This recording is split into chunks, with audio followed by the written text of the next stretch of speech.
கர்த்தருடைய பரிசுத்த நாமத்துக்கு ஸ்தோத்திரம் உண்டாவதாக. ஆசீர்வதிக்கப்பட்ட இந்த நல்ல காலை வேளையிலே தேவ சமூகத்தை நாம் ஒருமித்து கூடி வரவும் அவரை ஆராதிக்கும் இந்த நல்ல சந்தர்ப்பம் ஆண்டவர் நமக்கு தந்ததற்காக நான் கர்த்தரை ஸ்தோத்திரிக்கிறேன். விசேஷமாக இந்த காலையிலே நம்முடைய மத்தியிலே கிதியோனிய வேதாகம சங்கத்திலிருந்து தங்களுடைய ஊழியத்தை குறித்தும் கர்த்தருடைய வார்த்தைகளை பகிர்ந்து கொள்ளவும் நம்முடைய மத்தியிலே வந்திருக்கிறார்கள். அவர்களுடைய கர்த்தருடைய நாமத்தினாலே நான் வாழ்த்தி வரவேற்கிறேன். இந்த காலையிலே கர்த்தருடைய வசனத்தை நான் வாசிக்க கேட்டோம். ஒரு வசனத்தை மட்டும் உங்கள் முன்பாக சொற்ப நேரம் நான் சொல்லி உட்காரும்படியாய் விரும்புகிறேன். நான் வாசித்த சங்கீதத்தில் அதிகமாய் சொல்லப்படுகிற ஒரு வார்த்தை கர்த்தரை துதிப்பேன் என்பதுதான். கர்த்தரை துதிப்பது நல்லது, அது ஏற்றது என்று எழுதப்பட்டிருக்கிறத நான் வாசிக்கிறேன். கர்த்தருடைய வசனத்தில் நான் வாசிக்கும் போது 33ஆம் சங்கீதம் முதல் வசனத்திலே இவ்விதமாய் தாவீது சொல்லுகிறார், நீதிமான்களே கர்த்தருக்குள் களிகூருங்கள், துதி செய்வது செம்மையானவர்களுக்கு தகும். துதிப்பது செம்மையானவர்களுக்கு தகும்.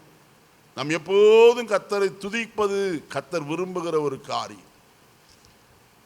வானத்திலே விற்றிருக்கிற தேவன் 1000 ஆன தூதர்கள் தன்னை சூழ நின்று அவர்கள் எல்லாரும் கர்த்தரை துதித்தாலும் நம்முடைய தேவன் தம்முடைய குமாரனாய் இயேசு கிறிஸ்துவின் விலையேறப்பெற்ற இரத்தத்தினாலே மீட்கப்பட்ட தம்முடைய ஜனங்கள் கூடி வருகிற சபையில் அவர்கள் உயர்த்துகிற துதியை அதிகமாய் கர்த்தர் என்ன செய்கிறார்? விரும்புகிறவராய் காணப்படுகிறார். மாத்திரமல்ல, தூதர்களும் கூட இந்த ஆராதனையை உற்று என்ன செய்கிறார்களாம்? கவனிக்கிறவர்களாய் காணப்படுகிறார். நம்ம எவ்வளவாய் கர்த்தரை துதிக்க வேண்டும்? வேதம் சொல்லுகிறதே, சங்கீதம் 34 முதல் வசனம், கர்த்தரை நான் காலத்திலும் ஸ்தோத்திரிப்பேன், அவர் துதி எப்போதும் என் வாயிலே இருக்கும். அதனால எப்போதும் கர்த்தரை துதிப்பது நல்லது. துதிக்கிற ஜனத்தின் மத்தியிலே கர்த்தர் வாசம் செய்கிறவர். சங்கீதம் 22:4 வாசிக்கும் போது, இஸ்ரவேலின் துதிகளின் நடுவிலே வாசமாயிருக்கிற தேவரீரே எப்படிப்பட்டவர்? பரிசுத்தர். அப்ப துதிகளின் நடுவிலே வாசம் பண்ணுகிற கர்த்தர் நம்முடைய நடுவில் அவர் இப்பொழுதும் இருக்கிறார் என்பதை நாம் மறந்து போகக்கூடாது. நாம் எங்கே கர்த்தரை துதித்தாலும், நம்முடைய பிரயாணத்திலோ அல்லது நம்முடைய வீட்டிலோ நம்முடைய அலுவலகத்திலோ நம்முடைய வாயிலே இருந்து கர்த்தரை துதிக்கிற துதி எழும்புமானால் நிச்சயமாய் அவருடைய பிரசன்னத்தை ஒவ்வொரு மனுஷனும் என்ன செய்ய முடியும்? அறிந்து உணர்ந்து கொள்ள முடியும். கர்த்தரை துதிப்பது நல்லது. அதனால கர்த்தருடைய வசனத்தில் நான் வாசிக்கும் போது வசனம் விதமாய் சொல்கிறது. நாம் வேதத்தில் வாசிக்கும் போது கர்த்தரை துதிக்கிற ஜனத்துக்கு கர்த்தர் ஜெயத்தை தருகிறவராய் காணப்படுகிறார். அவர்கள் வாயில் கர்த்தரை உயர்த்தும் துதியும், அவருடைய கையிலே இருபுறமும் கருக்குள்ள பட்டயமும் இருக்கும். அவருடைய வாயிலே என்ன இருக்கிறதா? கர்த்தரை உயர்த்துகிறது. மனுஷனை நம்ம உயர்த்தல. இந்த உலகத்தான் மைக்க போட்டுக்கிட்டு அந்த மனுஷனை, ஏதோ ஒரு மனுஷனை உயர்த்தி, அவர்கள் மரித்து போன மனுஷனை கூட உயர்த்துகிறார்கள். அப்படியா இப்படியா? ஆனால் நாமோ ஆராதிக்கிற கர்த்தர் மரித்தார், ஆனால் வேத வாக்கியத்தின்படி தாம் சொன்னபடியேயும் 3ஆவது நாளில் உயிரோடு கூட எழுந்தவர். இன்றைக்கும் பரலோகத்தில் நமக்காய் பிதாவுடைய வலது பார்சத்தில் உட்கார்ந்து வேண்டுதல் செய்கிற கர்த்தர் நம்முடைய துதிகளை அதிகமாய் விரும்புகிறவராய் காணப்படுகிறார். அது எவ்வளவு மேன்மை! அருமையான கர்த்தரை துதிப்போம். துதிப்பதிலே வெட்கப்படக்கூடாது. யாரெல்லாம் துதிக்க வேண்டும்? சிறியோரும் பெரியோரும் எல்லாருமே கர்த்தரை துதிக்க வேண்டும் என்றுதான் கர்த்தருடைய வசனத்திலே நாம் வாசிக்கிறோம். அதனால கர்த்தரை நாம் துதிப்போம். முதலாவது காரியம். இரண்டாவது காரியம், அங்கே 3ஆவது வசனத்தில் சொல்கிறார். 138 3ஆவதுல வசனத்தில், நான் கூப்பிட்ட நாளிலே, பாருங்கள், நான் கூப்பிட்ட நாளிலே நீர் எனக்கு என்ன செய்கிறீர்? மறு உத்தரவு அருளுகிறீர். நம்முடைய தேவன் ஜெபத்திற்கு என்ன செய்கிறவர்? மறு உத்தரவு அருளுகிறவர். எரேமியா 33:3 நன்றாய் அறிந்திருக்கிறோம். என்னை நோக்கி கூப்பிடு, அப்பொழுது நான் உனக்கு மறு உத்தரவு அருளி செய்து என்று எழுதப்பட்டிருக்கு. என்னை நோக்கி கூப்பிடு, அப்பொழுது நான் உனக்கு உத்தரவு கொடுத்து நீ அறியாததும் உனக்கு எட்டாததுமான பெரிய காரியத்தை உனக்கு கர்த்தர் பெரிய காரியங்களை அறிவிப்பார். எப்போது? அவரை நோக்கி கூப்பிடும் போது. சங்கீதக்காரன் 91ஆம் சங்கீதத்தில் 14ஆம் வசனத்தில் சொல்கிறார், அவன் என்னை நோக்கி கூப்பிடுவான், நான் அவனுக்கு மறு உத்தரவு அருளி செய்து ஆபத்தில் நானே அவனோடு இருந்து அவனை தப்புவித்து அவனை என்ன செய்வேன்? கனப்படுத்துவேன் என்று சொன்னார். அதனால கர்த்தர் கூப்பிடுகிற வேளையிலெல்லாம் அவர் நமக்கு மறு உத்தரவு அருளுகிறவர். அவருக்கு நம்முடைய சமீபத்திலே கடந்து வருகிறவர், நம்முடைய ஜெபத்தை கேட்கிறவர், நிச்சயமாய் மறு உத்தரவு அருளுவார். இங்கே கர்த்தர் தாவீதுக்கு செய்த காரியம் என்ன? என் ஆத்துமாவிலே பலன் தந்து என்னை என்ன செய்தீராம்? தைரியப்படுத்தின. அப்படியானால் ஆத்துமா குழம்பி போன சூழ்நிலையில, ஆத்துமா தொய்ந்து போன சூழ்நிலையில, ஆத்துமா கலங்கி போன சூழ்நிலையில தான் அவன் கர்த்தரை நோக்கி என்ன செய்தான்? கூப்பிடுகிறவனாய் காணப்பட்டான். அதனால் தான் தாவீது சொல்கிறான், அவரின் ஆத்துமாவிலே என்ன கொடுத்து? பலன் கொடுத்து என்னை என்ன செய்திருக்கிறீர்? தைரியப்படுத்தினீர். அவருடைய வசனம் நம்மை தைரியப்படுத்த போதுமானது. நம்முடைய ஆத்துமாவில் இருக்கிற கலக்கங்கள், அதில் இருக்க வருத்தங்கள் எல்லாவற்றையும் அவர் ஒருவர் தான் என்ன செய்ய வல்லவர்? மாற்ற வல்லவராயிருக்கிறார். கூப்பிடுகிற நாளில் மட்டுமல்ல. வேத வசனத்தில் நான் வாசிக்கும் போது சங்கீதம் 56 3வது வசனத்தை நான் வாசிப்போமா? 56ஆம் சங்கீதம் 3வது வசனம், நான் பயப்படுகிற நாளில் உம்மை என்ன செய்வேன்? பாருங்கள், கர்த்தருடைய வசனத்தில் நான் வாசித்தோம், நான் கூப்பிட்ட நாளிலே எனக்கு மறு உத்தரவு அருளினீ. இங்கே தாவீது சொல்கிறார், நான் பயப்படுகிற நாளில் உம்மை என்ன செய்வேன்? நம்புவேன். நம்முடைய நம்பிக்கை கர்த்தர் அருளாதபடிக்கு வேற ஒருவரும் அல்ல. கர்த்தரையே நாம் நம்ப வேண்டியது அவசியம். எந்த சூழ்நிலையானாலும் அவரை நம்பினவர்களை ஒருபோதும் அவர் என்ன செய்ய மாட்டார்? கைவிடவே மாட்டார் என்பது உண்மையான காரியம். கர்த்தர் மேல் நம்பிக்கை வைத்து கர்த்தரை தன் நம்பிக்கையாய் கொண்டிருக்கிற மனுஷன் பாக்கியவான் என்று சொல்லி எரேமியா 17 வாசிக்கிறோமே. அவன் எப்படிப்பட்டவனாய் இருப்பானாம்? கீழே வசனத்தில் வாசிக்கிறோம், அவன் தண்ணீர்கள் அண்டையில் நாட்டப்பட்டதும் கால்வாய் ஓரமாய் தன் வேர்களை விடுகிறதும் உஷ்ணம் வருகிறதை காணாமல் இலை பச்சையாயிருக்கிறதும் மலை தாழ்ச்சியான வருஷங்களிலும் தப்பாமல் கனி கொடுக்கிறதுமான மரத்தை போல் இருப்பார். அது தாவீது முதல் சங்கீதத்தில் சொல்லுகிறார். ஒரு வார்த்தையை கூட்டி, அவன் செய்வதெல்லாம் என்ன செய்யும்? வாய்க்கும். கர்த்தரை நம்புகிற மனுஷனுடைய வாழ்க்கையில எல்லாவற்றையும் கர்த்தர் வாய்க்க செய்கிறவராய் காணப்படுவார். எதை செய்தாலும் வாய்க்க செய்வார். காரணம், நாம் அவரை மட்டும் முழுமையாய் நம்பி இருக்கும் போது அவர் நம்மை தோற்று போக ஒரு நாளும் என்ன செய்ய மாட்டார்? நம்பவே மாட்டார், விடவே மாட்டார். நிச்சயமாய் நம்முடைய நம்பிக்கை கர்த்தர் மேல மாத்திரம் காணப்படும். எரேமியா சொல்லும்போது சொல்லுவார், ஆண்டவரே நீரே என் நம்பிக்கை என்று. தாவீதும் அதையே சொல்லுகிறத நாம் பார்க்கிறோம். நம்முடைய நம்பிக்கை எல்லாம் நம்முடைய கர்த்தர் ஒருவர் மட்டும்தான். நம்பிக்கையோடு கூட காணப்படுவோம். அந்த நம்பிக்கை நம்மை ஈடேற்றுகிறதாய் காணப்படும். 3வது காரியம் கர்த்தருடைய வசனத்தில் வாசிக்கும் போது 86ஆம் சங்கீதம் 7வது வசனத்தில் இப்படி ஒரு வார்த்தை சொல்லப்பட்டிருக்கிறது, நான் துயரப்படுகிற நாளில் உம்மை நோக்கி என்ன செய்வேன்? கூப்பிடுவேன், நீர் என்னை என்ன செய்வீர்? கேட்டருளி. கூப்பிடுகிற நாள் மட்டுமல்ல, பயப்படுகிற நாள் மட்டுமல்ல. இங்க வசனத்துல வாசித்தோம், நான் துயரப்படுகிற நாள். அதிகமாய் துயரப்பட்ட ஒரு மனுஷன் ஒருவன் உண்டானால் பரிசுத்த வேதாகமத்தில் பக்தனாய் யோபுதான். அவன் உத்தமனும் சன்மார்க்கனும் தேவனுக்கு பயந்து பொல்லாப்புக்கு விலகுகிற ஒரு தேவ மனுஷனாய் காணப்பட்டான். ஆனால் அவருடைய வாழ்க்கையிலே துயரங்கள் அதிகமாய் சூழ்ந்தது. அவன் சொல்லும் போது சொல்கிறான், என் துக்கம் ஆறாதது என்று சொல்கிறார்.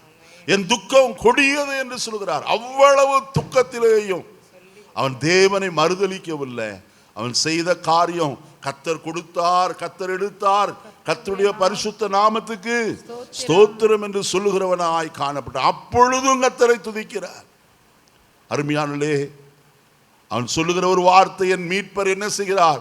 உயிரோடு கூட இருக்கிறார். கடைசி நாளில் அவர் என்ன செய்வாராம்? அவர் என்னை உயிரோடு எழுப்ப வல்லவராயிருக்கிறார். அருமையான கர்த்தருடைய ஜனமே, என் தோல் முதலானவள் அழுகி போன பின்பும் என் மாம்சத்தில் அவரை என்ன செய்வேன்? காண்பேன்.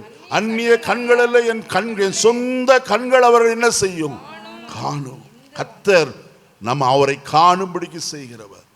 அவனுடைய துயரத்தை எல்லாம் மாற்றினார், துக்கத்தை மாற்றினார். அருமையானே, ஏசாயா 61 வாசிக்கிறோம், கிறிஸ்து இந்த உலகத்திற்கு வருவதற்குரிய நோக்கத்தை தீர்க்கதரிசியாய் ஏசாயா சொல்லுகிறதை நாம் பார்க்கிறோம். அவர் துயரத்தை என்ன செய்கிறவர்?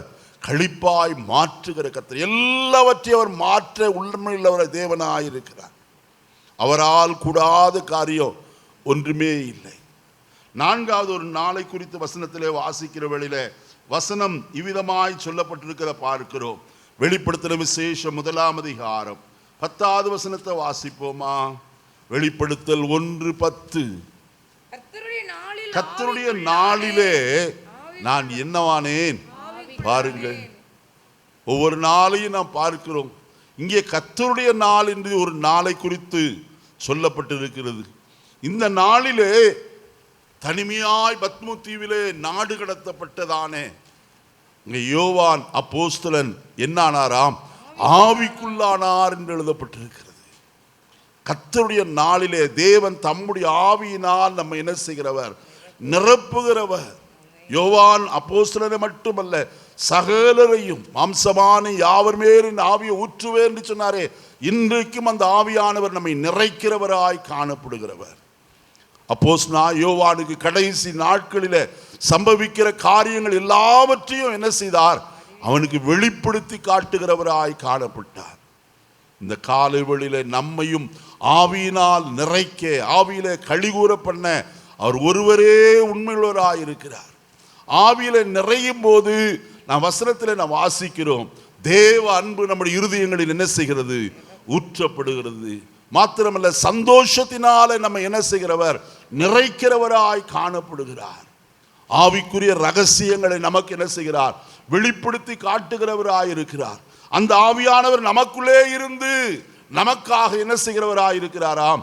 வேண்டுதல் செய்கிறவராய் காணப்படுகிறார். அந்த ஆவியானவர் தான் நம்மை என்ன செய்கிறவர்? உயிர்ப்பிக்கிறவர் என்று வேதம் சொல்லுகிறது. ரோமர் 8:11 வாசிக்கும் போது, அன்றியும் கிறிஸ்துவை மரித்தோர்ந்து எழுப்பினவருடைய ஆவி உங்களில் வாசமாயிருந்தால், அவரை மரித்தோர்ந்து எழுப்பினவர் உங்களில் வாசமாயிருக்கிற தம்முடைய ஆவியினாலே சாவுக்கு ஏதுவான உங்கள் சரீரத்தை என்ன செய்வார்? அவர் நம்முடைய சரீரத்தை உயிர்ப்பிக்கிற தேவன். சாவுக்கு ஏதுவான அந்த சரீரம் கடைசி நாளிலே, கர்த்தருடைய நாளிலே என்ன செய்யப்படும்? உயிர்ப்பிக்கப்படுகிறதாய் காணப்படும். வசனத்திலே ரோமர் 3 அதிகாரம் 21வது வசனத்திலிருந்து வாசிக்கிற வேளையில வசனம் சொல்லுது, இப்படி இருக்கு 3 அதிகாரம் 21வது வசனம். நம்முடைய குடியிருப்போ, அதை நான் பிலிப்பியர் தானே சொன்னேன், ரோமரா சொன்னேன், சாரி, பிலிப்பியர் 3. நம்முடைய குடியிருப்போ பரலோகத்தில் இருக்கிறது, அங்கே இருந்து கர்த்தராயிருக்கிற இயேசு கிறிஸ்து என்னும் இரட்சகர் வர எதிர்பார்த்து கொண்டிருக்கிறோம். அவர் எல்லாவற்றையும் தமக்கு கீழ்ப்படுத்திக் கொள்ளத்தக்க தம்முடைய வல்லமையான செயலின்படியே நம்முடைய அற்பமான சரீரத்தை தம்முடைய மகிமையான சரீரத்திற்கு ஒப்பாக என்ன செய்கிறவர்? மறுரூபமாக்கிறவர். கரங்களை உயர்த்தி கர்த்தருக்கு ஆமென் என்று சொல்லுவோம். ஹல்லேலூயா. இந்த அற்பமான சரீரம் ஒன்றுக்கு உதவாது. நம்முடைய சரீரம் மாம்சம் ஒன்றுக்கு உதவாது. ஆனால் இந்த அற்பமான சரீரத்தை தம்முடைய மகிமையான சரீரத்துக்கு ஒப்பாய் அவர் என்ன செய்கிறவர்? மறுரூபமாக்குகிறவர். காரணம், நித்தியத்தில் அவரோடு கூட வாசம் செய்யும்படிக்கு. நம்ம ஏதோ இந்த பூலோகத்தில் சில வருஷங்கள் வைத்து நம்முடைய கதையை முடிக்கிறதுக்கு அல்ல. நமக்கு ஒரு நித்திய ஜீவனை அளிப்பேன் என்பது வாக்கு தத்துவம். நித்தியத்திற்குள்ளே நம்மை கொண்டு போய் சேர்க்க அவர் விரும்புகிறார். ஆகையினாலே கர்த்தருடைய ஆவியானவர் நமக்கு மிக மிக அவசியமாய் காணப்படுகிறார். அந்த ஆவியானவரை உடையவர்களாய் காணப்படுகிறவர்கள் எவர்களோ வசனத்தில் வாசிக்கிறோம். 2 கொரிந்தியர் 3:17 கர்த்தரே ஆவியானவர், கர்த்தருடைய ஆவி எங்கேயோ அங்கே விடுதலை உண்டு.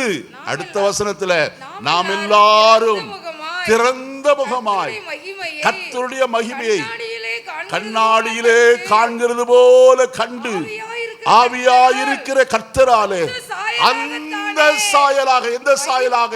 அந்த மறுரூபத்தின் சாயலாய், ஆவியின் சாயலாய் நாம் எல்லாரும் மகிமையின் மேல் மகிமை அடைந்து, ஹல்லேலூயா.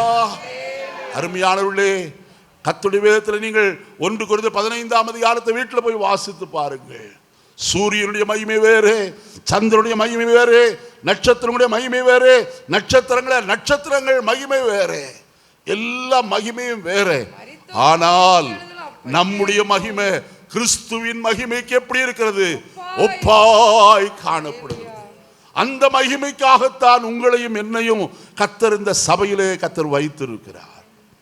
நம்மை ஆயத்தப்படுத்துவதற்காக. நாம் ஆயத்தமாக வேண்டியது தேவனுடைய சபையிலே தான். கர்த்தருடைய வார்த்தைகளை கேட்டு மறுரூபமாக்கப்படியாக கர்த்தர் நம்மை சபையிலே நாட்டி வைத்திருக்கிறார். கர்த்தருடைய ஆலயத்திலே நாட்டப்பட்டவர்கள் செழித்து தேவனுடைய பிரகாரங்களில் என்ன செய்வார்களா? அவர்கள் செழித்து காணப்படுவார்கள். அருமையானே, ஆகையினாலே கர்த்தருடைய ஆலயத்தில் நாட்டப்பட்ட எந்த மனுஷனையும் கர்த்தர் செழித்தோங்க பண்ணுகிறவர். கர்த்தரால் நடப்படாத நாற்றெல்லாம் என்ன செய்யப்படுமா?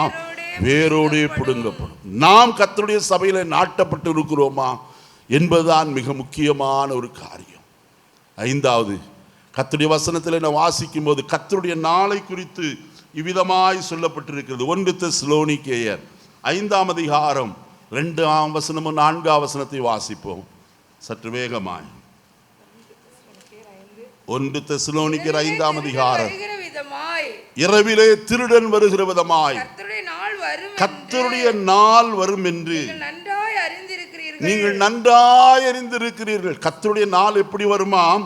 இரவிலே திருடன் வருகிற விதமாய் வரும். 2 பேதுரு 3ஆம் அதிகாரம் 10வது வசனம். 2 பேதுரு 3ஆம் அதிகாரம் 10வது வசனம். கர்த்தருடைய நாள் இரவிலே திருடன் வருகிற விதமாய் வரும். அப்பொழுது வானங்கள் மடமடவென்று அகன்று போ, பூதங்கள் வெந்து உருகி போ. வெந்து என்ன செய்யுமா? சகலம் அழிந்து போகும். ஏன்? ஆண்டவர் திருடன் வருகிற விதமாய் வருவேன் என்று அங்கு சொல்லி இருக்கிறார் பவுல். அப்படியார் திருடன் ஒரு நாளும் திருட வரும்போது வீட்டில் இருக்கிற உதவாத பொருட்களை, பழைய பிளாஸ்டிக்கு, பழைய உடஞ்சி போன காரியம், அதையெல்லாம் தூக்கிட்டு போறதுக்கு வர்றதில்லை. திருடன் வருகிறது சிரேஷ்டமானதை, விசேஷித்ததை எடுத்துக்கொள்ள போகிறான். அவன் பீரோ உடைச்சி உள்ளுக்குள்ள பணம் இருக்கா, நல்ல வெள்ளி பாத்திரம் இருக்கா, தங்க நகை இருக்கா, இதைத்தான் கொள்ளையிடுறதுக்கு திருடன் என்ன செய்கிறார்? வருகிறார். நம்முடைய ஜீவிதம் பரிசுத்தமாக இருக்குமானால் கர்த்தர் பரிசுத்தவர்களை தம்முடைய ராஜ்யத்தில் என்ன செய்வார்? சேர்த்து கொள்ளும்படிக்கு அவர் வருகிறவர். நாம் எப்படிப்பட்ட பாத்திரமாய் இருக்கிறோம்? நம்மை விலையேற பெற்ற பாத்திரமாய் கர்த்தர் என்ன செய்திருக்கிறார்? மாற்றி இருக்கிறார். நாம் அந்த பாத்திரம் பரிசுத்தம் உள்ளதா எப்போதும் காத்துக்கொள்ள வேண்டியது அவசியம். கர்த்தருடைய நாள், அதில் கர்த்தருடைய நாள் அது ரகசியமாய் காணப்படும். எந்த நேரத்தில் வருவார் என்று எவனும் என்ன செய்ய மாட்டான்? அறிய மாட்டான். வீட்டு ஜமான் எந்த ராத்திரி வருவான் என்று நாம் ஒருவரும் அறிய மாட்டோம். ஆனால் எப்படி இருங்க? ஆயத்தமாயிருங்கள் என்று சொல்லி கர்த்தருடைய வசனத்திலே நாம் வாசிக்கும் போது அறிந்து கொள்கிறோம். ஆயினாலே கிறிஸ்துவின் நாளுக்காக நம்மை என்ன செய்வோம்? ஆயத்தமாக்குவோம். கடைசி ஒரு வசனத்தை சொல்லி முடிக்கிறேன். 2 தீமோத்தேயு 4ஆம் அதிகாரம் 8வது வசனத்தை வாசிப்போம். 2 தீமோத்தேயு 4:8 இது முதல் நீதியின் கிரீடம் எனக்காக வைக்கப்பட்டிருக்கிறது. நீதியுள்ள நியாயாதிபதியாகிய கர்த்தர் அந்நாளிலே அதை எனக்கு என்ன செய்வார்? தந்தருளுவார். பாருங்க, எந்த நாளிலே? கர்த்தர் என்னை முடிசூட்டுகிற ஒரு நாள் ஒன்று உண்டு. பூலோகத்தில் மரித்த பரிசுத்தவான்களும் உயிரோடு இருக்கிற பரிசுத்தவான்களும் நம்முடைய இரட்சகரும் ஆண்டவருமாய் இயேசு கிறிஸ்து மத்திய ஆகாயத்தில் பிரதான தூதனுடைய சத்தத்தோடும் தேவ காலத்தோடு ஆரவாரத்தோடு வரும்போது சகலரும் உயிரோடு எழும்பி மறுரூபமாக்கப்பட்டு அவரோடு கூட மேகங்களில் என்ன செய்யப்படுவார்கள்? எடுத்து கொள்ளப்பட்டு சேர்த்து கொள்ளப்படுவார்கள். அவர்களுக்கு முடிசூட்டுகிற ஒரு நாள் ஒன்று உண்டு. அதைத்தான் அப்போஸ்தலனாகிய பவுலடியார் சொல்கிறார். அந்நாளிலே அதை எனக்கு என்ன செய்வார்? தந்தருளுவார். எதை? ஜெயம் பெற்றவன் எவனுக்கும் என்ன கிடைக்கும்? ஜீவ கிரீடம் கிடைக்கும். வசனத்தில் சொல்கிறார், அந்நாளிலே கர்த்தர் அதை எனக்கு தந்தருளுவார். எனக்கு மாத்திரமல்ல. அடுத்து வாசிங்க.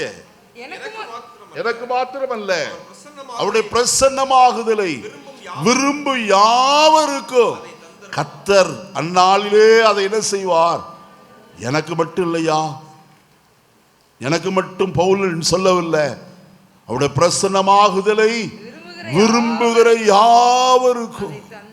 யாரெல்லாம் அவருடைய பிரசன்னத்தை விரும்புகிறார்களோ, அவருடைய முகத்தை காண வேண்டும் என்று விரும்புகிறார்களோ, அப்போஸ்தலனாகிய பவுல் எபிரேயருக்கு எழுதும் போது சொல்கிறார். அங்கே எபிரேயருக்கு எழுதின 9:27 வாசிக்கும் போது, அன்றியும் ஒரே தரம் மரிப்பதும் பின்பு நியாய தீர்ப்படைவதும் மனுஷருக்கு நியமிக்கப்பட்டிருக்கிறபடியே கிறிஸ்துவும் அநேகருடைய பாவங்களை சுமந்து தீர்க்கும்படிக்கு ஒரே தரம் பலியிடப்பட்டு தமக்காக காத்து கொண்டிருக்கிறவர்களுக்கு ரட்சிப்பை அருளும்படிக்கு 2ஆம் தரம் பாவம் இல்லாமல் என்ன செய்வார்? ஹல்லேலூயா. அவருடைய பிரசன்னத்தை விரும்புகிற யாவருக்கும் அந்நாளிலே அதை என்ன செய்வார்? அதை பெற்றுக்கொள்ளத்தக்கதாய் நம்முடைய ஜீவித ஓட்டம் சரியாயிருக்கு. பவுல் சொல்லும் போது சொல்கிறாரே 1 கொரிந்தியர் 9 பெற்றுக்கொள்ளத்தக்கதாக என்ன செய்யுங்கள்? ஓடுங்கள். நான் இந்த வார்த்தைகளை முடிக்கிறேன். நாம் பெற்றுக்கொள்ளத்தக்கதாக நம்முடைய ஓட்டத்தில், நமக்கு நியமிக்கப்பட்டிருக்கிற ஓட்டக்களத்தில் கிறிஸ்துவை மாத்திரம் நோக்கி பார்த்து ஓடுவோம். முடிவிலே நித்திய ஜீவனுக்குள்ள பிரவேசித்து அவரால் முடிசூட்டப்படுகிற அந்த நாளிலே நாமும் அந்த கிரீடத்தை பெற்றுக்கொள்ள நாம் ஜாக்கிரதையுள்ளவர்களாய் காணப்பட கர்த்தர் நமக்கு தயவு செய்வாராக. கர்த்தர் இந்த வார்த்தைகளினாலே உங்களை ஆசீர்வதிப்பாராக.